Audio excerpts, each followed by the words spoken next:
வேலன் ஒரு தச்சன். அவர் ஒரு கிராமத்தில் வசித்து வந்தார்.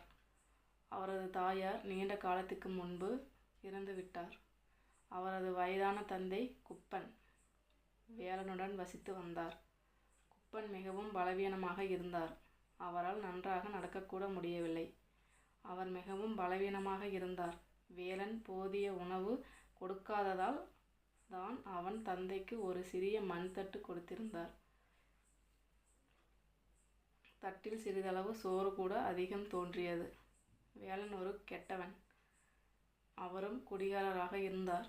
மது அருந்திவிட்டு தந்தையை கடுமையாக திட்டியுள்ளார்.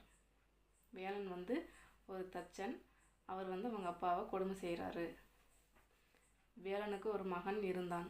அவன் பெயர் முத்து. முத்துவுக்கு 10 வயது தான். அவன் மிகவும் நல்ல பையன்.